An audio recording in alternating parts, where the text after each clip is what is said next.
berkat Tuhan di awal tahun.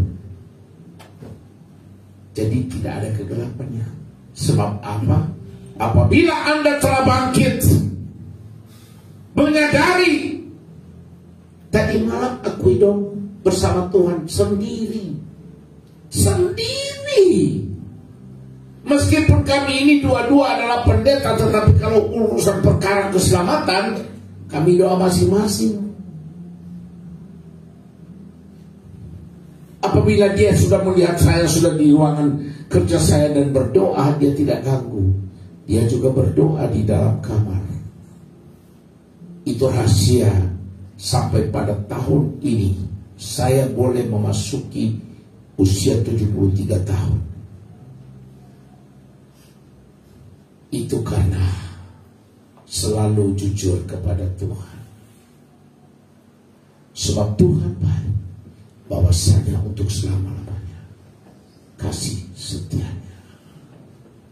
Sekali lagi, jangan percaya apa kata dunia, tetapi itu kita jadikan sebagai waspada.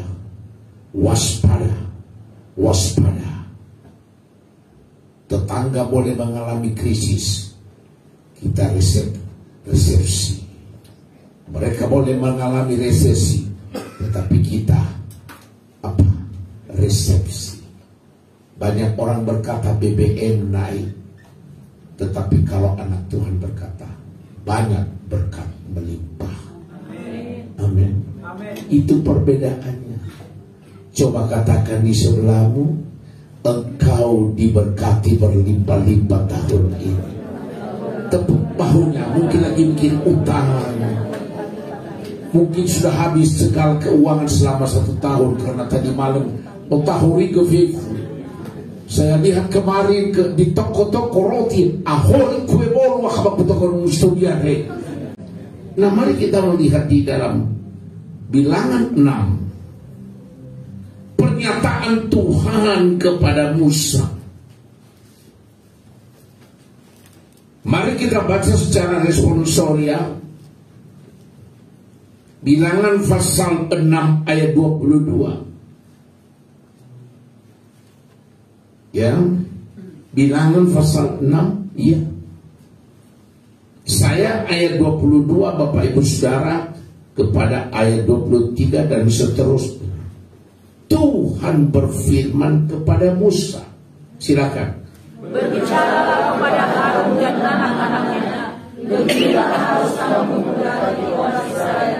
Katakanlah kepada mereka, Tuhan memberkati engkau dan melindungi engkau. Lanjut. Tuhan menyinari engkau dengan wajahnya dan memberi engkau kasih karunia. Tuhan menghadapkan wajahnya kepadamu dan memberikan engkau damai sejahtera. Sama-sama 2-3 ya.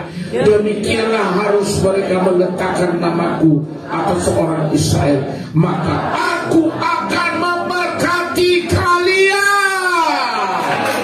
Tepuk tangan dong karena mau diberkati. Udah mau diberkati masih susah.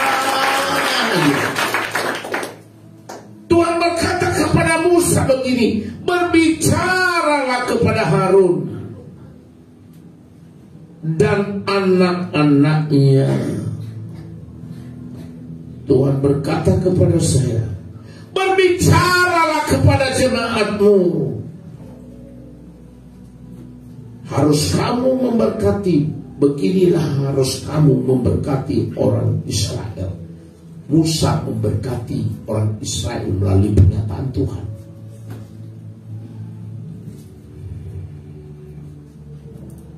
Ya. Nah, dikatakan dalam ayat 24:1, Tuhan memberkati engkau dan melindungi engkau. Amin. Ini yang dinantikan orang, kan? Betul. Begitu hari Natal, ada gaji yang saya nggak tahu masih ada nggak itu yang 18. Kalau kami ini gajinya 20. Apa dikatakannya di sini? Hari ini kita telah memasuki minggu pertama di tahun yang baru ini. berkata 1 tahun sudah Tuhan menyertai angka kehidupan kita. Kita sekarang diberi kesempatan oleh Tuhan mau memasuki tahun yang baru. Dengar, sebagai manusia kita tidak tahu apa yang akan terjadi di hari esok dalam kehidupan ini, tetapi ada rasa optimis. Kadang ada juga rasa khawatir, betul ya? Begitu tadi malam selesai berdoa mungkin di rumah tangga masing-masing, saya percaya bahwa kita telah meninggalkan satu tradisi. Mais j'ai fait les droits, et on les rong yang satu yang mau tahu. Walau tu betul. Abegini, abegon. Fazazi gihor mo goy ni mani lam.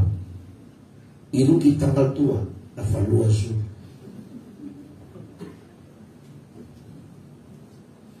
Itu tradisi, tetapi di sini ada satu hal yang menjadi satu tanggung jawab moral kami, yaitu saya memberikan rasa optimis di dalam kehidupan saudara, bukan pesimis. Lefanatana.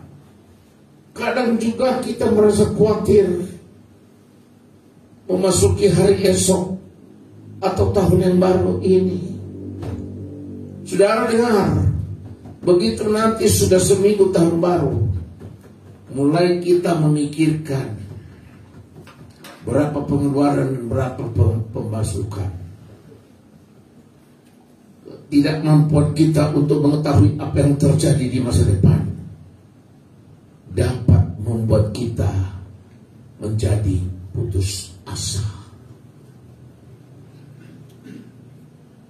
Ketika ketidakpastian membuat kita cemas, gelisah, khawatir, takut, bingung. Sebab menurut pakar, orang yang kaya sekalipun, yang punya triliun, tiba-tiba bisa menjadi bangkrut. Tetapi ada Tuhan. Orang yang miskin sekalipun tiba-tiba menjadi kaya. Amin. Ini dia. Kenapa cemas, khawatir, takut, bingung, rasa ketidakpastian menimbulkan perasaan takut, cemas, khawatir, dan bingung dialami oleh bangsa Israel pada saat mereka memasuki suasana yang baru. Waktu mereka di Mesir beda. Mereka tidak kekurangan apa-apa meskipun diperbudak 400 tahun. Tetapi begitu melangkah memasuki tanah perjanjian, meskipun mereka menjadi budak Firaun, tetapi mempunyai satu tempat tinggal yang makanan yang selalu tersedia. Mesir berbicara tentang dunia. Waktu kita sama dengan orang dunia, maka itu berarti kita di Mesir. Sekarang mereka berada dalam suasana baru. Tuhan bilang kepada mereka, keluarlah kamu dari Mesir, dari tanah perbudakan. Keluar. Makanya tadi dikatakan, bangkit, keluar dari suasana Mesir. Doa saya, tahun ini dimulai dengan hari Minggu. Dobelkan doamu setiap hari.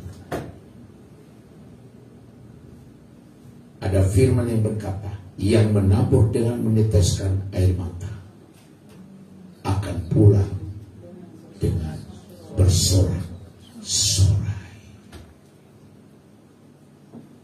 Menghadapi tahun 2023 ini, pesimisme dihilangkan. Seperti bangsa Israel, mereka dalam suasana yang baru. Waktu mereka, kenapa mereka diputar-putar Tuhan? Di mana? Di padang gurun. Sebetulnya waktu pertama kali saya ke Israel, saya masuk dari Mesir. Dari Mesir sebetulnya menuju ke Israel bisa ditempuh dalam beberapa jam. Tapi waktu itu berapa? 40 tahun. Mereka mengatakan kepada Musa, kenapa engkau menjadikan kami di sini? Kembalikan kami ke Mesir. Di sana ada susu, di sana ada Johnny Walker, di sana ada rokok suru, dan macam-macam. Engkau membunuh kami. Mereka memberontak kepada Musa dan Musa tidak tahan. Dan dia naik ke atas gunung Sinai. Sementara dia sedang berperkara dengan Tuhan. Orang Israel membuat apa di bawah? Membuat patung lembu emas. Mereka lupa bahwa Tuhan itu adalah Alfa dan Omega. Banyak orang di dalam hidupnya seperti begitu. Waktu dia melakukan perkara-perkara yang duniawi, dia merasa enak di situ, mapan. Tetapi begitu dibilang cara Tuhan memindahkan orang dari Mesir itu macam-macam, ya, melalui proses, melalui beberapa hal. Kenapa mereka diselamatkan oleh Tuhan? Sebab mereka adalah bangsa pilihan.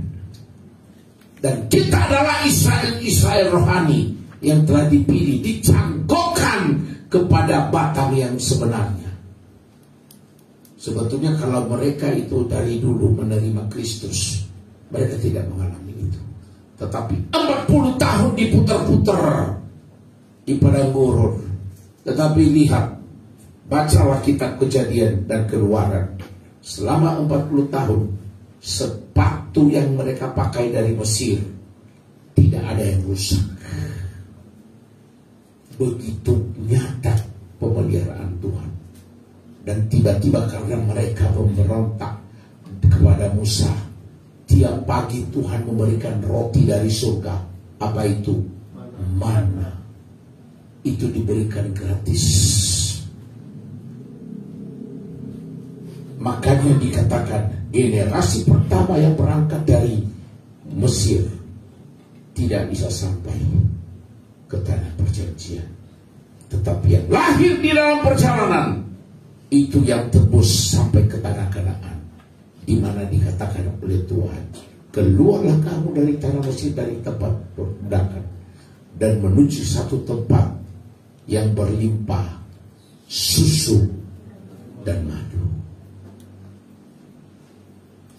Kita sudah stop berhenti dari Mesir karena kita menyadari, aku gagal Tuhan, aku gagal, ampuni aku. Setialah sampai mati, maka engkau. Banyak orang yang dipanggil dan sedikit yang terpilih dan sedikit yang setia. Menurut keyakinan bangsa pengembara, yaitu orang Israel pada padang gurun, diyakini sebagai tempat berdiamnya kuasa-kuasa kegelapan.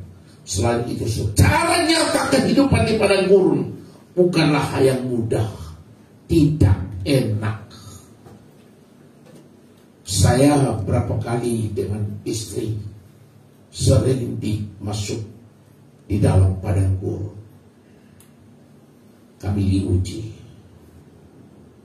tetapi kami berdua bertahan.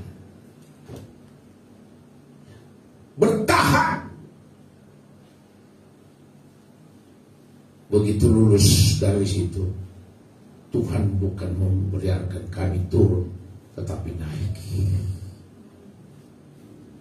Kenapa saya katakan harapan saya, kita meninggalkan pola Mesir. Bangkitlah dari segala sesuatu keterburukan. Saudara tahu di padang gurun tidak tersedia makanan. Ya. Di padang gurun tidak tersedia minuman. Cukup untuk rombongan yang begitu besar yang dipimpin oleh Musa pada hari pada waktu itu. Makanya ada beberapa poin. Yang pertama yang menjadi berkat bagi Bapak Ibu Saudara, termasuk saya yang mau baca firman ini. Waktu saya membaca firman Tuhan ini dan mempersiapkan diri, saya bilang, Tuhan, izinkan ketidaksetiaan saya, ampuni aku. Apa dikatakan di dalam Yohanes 1 Yohanes, dia berkata, Tuhan itu kasih dan setia. Dia akan mengampuni dosa. Di mana itu ada Kesir sebagai wakil gembala di dalam Alkitab, Pak. Di mana? 1 Yohanes 1 ayat 9. Ini ya. Orang yang bangkit itu begini. Jika kita mengaku dosa kita, maka ia, siapa ia itu? Tuhan adalah setia dan adil, sehingga ia akan mengampuni segala kesalahan kita pada tahun lalu dan menyucikan kita dari segala apa? Kejahatan. Kejahatan bukan berarti sudah menjadi garong, sudah menjadi pencuri, sudah membunuh orang. Bukan. Kejahatan di mata Tuhan, yaitu salah satu adalah ketidaksetiaan. Itu kejahatan di mata Tuhan. Makanya dia berkata begini, banyak yang dipanggil, sedikit yang dipilih, dan sedikit sekali yang setia. Awalnya menggebu-gebu. Kenapa? Cari popularitas. Dia akan mengampuni dosa kita asalkan kita jujur dan menangislah di kaki Tuhan tadi malam jam 12 sampai jam 2. Kami berdua mengakui kelemahan kami. Dia adalah setia dan adil. Dua hal, setia dan dia setia. Kalau dia bilang mengampuni, setiap kali Yesus datang kepadanya orang berdosa, dia bilang begini, dosamu diampuni dan jangan lagi kembali kepada dosa itu. Waktu dia mengampuni siapa? Perempuan Samaria, apa yang terjadi? Dia ampuni, dan melalui itu seorang perempuan menginjili seluruh bangsa daripada bangsa Ibrani. Pelacur diampuni oleh Tuhan. Saudaraku, akuilah aku gagal. Terlalu banyak dalih dalam kehidupan kita, makanya nggak pernah bangkit. Saya berdoa tahun yang lama sudah berlalu, yang baru telah datang. Ini tergantung daripada pribadi seseorang. Saudara, apa dikatakan oleh Tuhan kepada Harun, kepada Musa? Berbicaralah kepada Harun dan anak-anaknya, beginilah harus kamu memberkati orang Israel. Katakanlah kepada mereka, Tuhan memberkati engkau. Yang pertama, kalau kita mengakui segala kelemahan kita, kita mengakui dosa kita, Dia adalah Allah yang setia dan adil.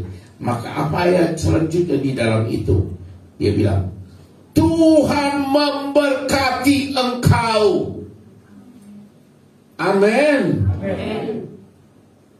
Kemudian, dan melindungi engkau. Tuhan menyinari engkau dengan wajahnya dan memberikan engkau kasih karunia. Tuhan menghadapkan wajahnya kepadamu dan memberi engkau damai sejahtera. Orang yang menerima ini tidak sembarang, tetapi orang yang jujur. Karena Tuhan melihat pemberontakan mereka, tetapi Dia janji, aku mau memulihkan mereka. Aku melupakan segala dosa mereka. Apa artinya jika Allah menyampaikan ucapan berkat yang seperti ini? Yang pertama, memberkati itu artinya kata berkat jangan dikonotasikan sebagai hal yang bersifat materi. Dengar ya, Tuhan memberkati. Jangan dikonotasikan dengan satu pernyataan berkat itu.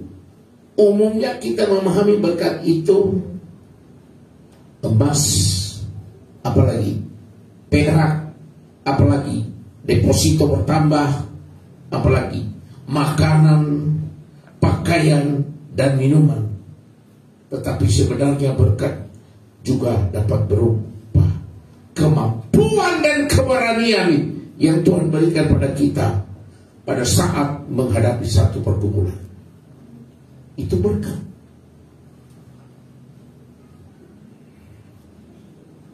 Selalu kita bersadar, betul kan? Selalu.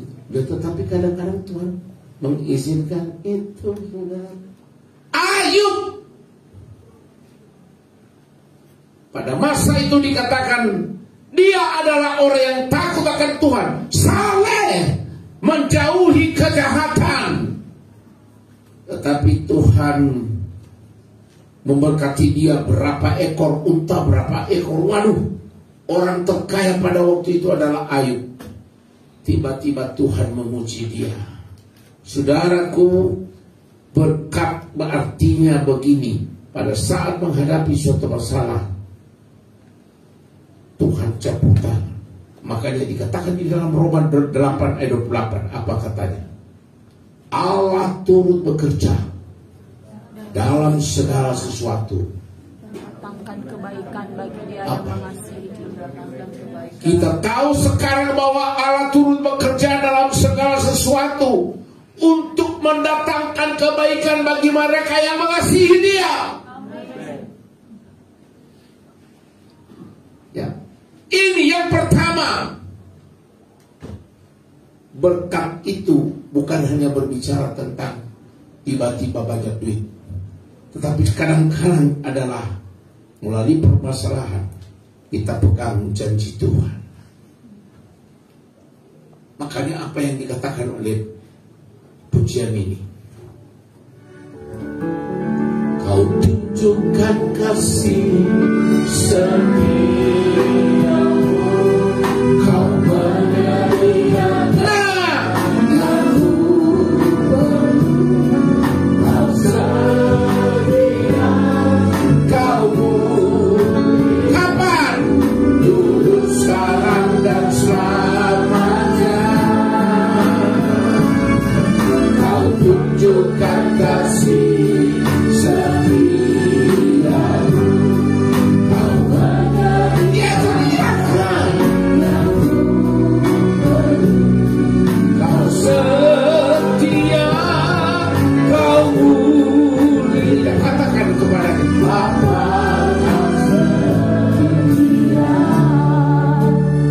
jemaat katakan dari awal, Bapa, yes, Bapa, Kau mulia.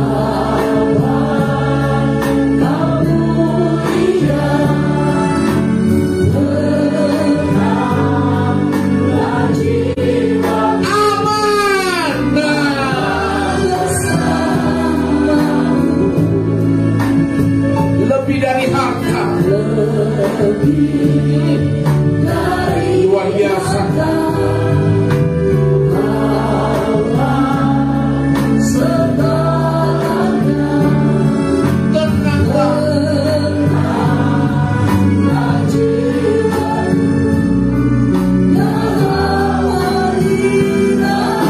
Layan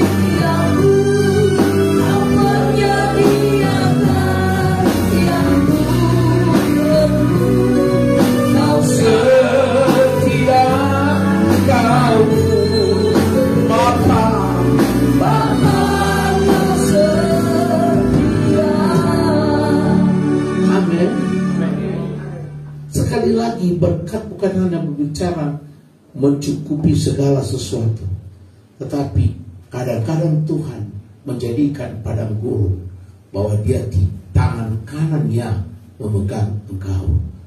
Diujinya iman daripada Ayub, dan Ayub berkata, dia tidak pernah berdosa dengan mulutnya. Makanya waktu hilang hartanya, anak-anaknya, dia berkata, Tuhan yang memberi, maka Tuhan yang mengambil. Setelah itu apa yang terjadi? Terjadi sesuatu yang luar biasa. 2 kali lipat anak-anaknya yang perempuan cantik-cantik, lebih cantik daripada yang pertama. Jadi konotasi kita malam ini, hari ini adalah kadang-kadang Tuhan izinkan. Mungkin tahun 2022 kita mengalami itu. Tapi dengar, yakinkan dirimu, hari ini itu kita katakan sudah selesai. Amin. Akan diberikan kepada ya, kemewahan melalui pemberian mana, burung puyuh dan air yang selalu tersedia sepanjang perjalanan bangsa Israel, serta semangat juang dan menempuh tanah perjanjian, akhirnya sampai ke tanah Kanaan. Saudara, anggaplah peristiwa kesulitan, tiba-tiba kita dirugikan orang, kita dipersalahkan orang. Disitulah Tuhan menyatakan, ini anakku yang kukasihi, kepadanya lah aku berkenan. Artinya begini, di dalam hidup rumah tanggamu ada kerajaan Allah berbicara tentang satu, kebenaran, kedua, damai sejahtera, dan sukacita. Waktu hanya tinggal garam yang menjadi teman nasi, saudara sambil nangis, kau tunjukkan kasih. Apa itu hasil? Ingat lagi, Anda dirugikan, percayalah, awal tahun ini Tuhan ganti air matamu menjadi mata air. Amin. Tepuk tangan bagi itu. Yang kedua, saudaraku, apa janjinya tadi? Melindungi.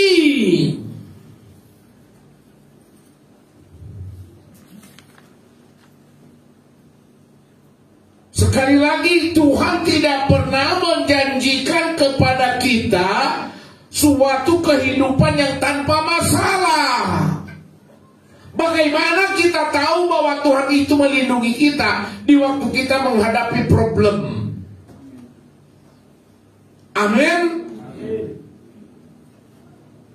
Kita selalu berjalan mulus kehidupan, bahwa kehidupan kita menganggap mulus, tetapi dengar saudara, dan kehidupannya akan selalu bertabur dengan bunga-bunga keberhasilan. Yang Tuhan janjikan ialah penyertaannya, pertolongannya, perlindungannya, penghiburannya pada saat menghadapi berbagai macam masalah berat dan hal-hal yang mengecewakan, akan diganti kepada saudara. Apa yang dikatakan yang pertama tadi? Apa sebelum melindungi apa? Berkati, memberkati. Yang sudah diambil oleh si iblis, Tuhan ganti 100 kali lipat ganda. Pegang firman Tuhan ini, yang Tuhan janjikan ialah penyertaan, pertolongan, perlindungan, dan penghiburan. Jangan tinggalkan Tuhan. Saya berdoa jemaat yang ada di tempat ini hari ini pasti mengalami ini. Amin. Katakan sebelah, engkau akan diberkati berlimpah-limpah. Tepuk bahunya dong. Mungkin lagi mikir utang. Nah, saudaraku, yang paling penting sama saya tutup. Dia berkata pada ayat selanjutnya, Tuhan memberkati engkau dan melindungi engkau. Tuhan menyinari engkau dengan wajahnya. Kata ini bermakna simbolis.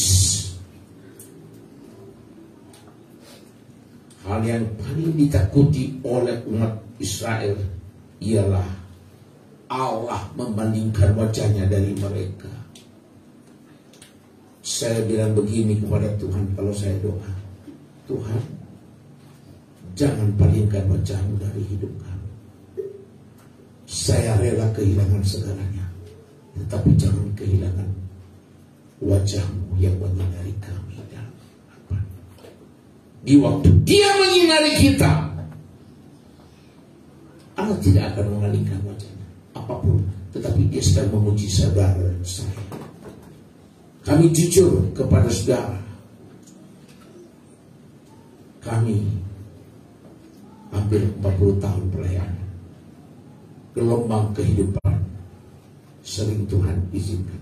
Tetapi setelah melewati, kami baru tahu, oh, ini yang Dia berkata, wajah Tuhan selalu ada kepada kita. Ada doa Salomo berkata begini, biar hatimu melekat kepada kami, biarlah hatimu melekat kepada suamiku, biarlah hatimu melekat kepada istriku, biarlah hatimu melekat kepada anak-anakku. Di waktu hati Tuhan melekat kepada kita, maka segala janjinya akan digenapi.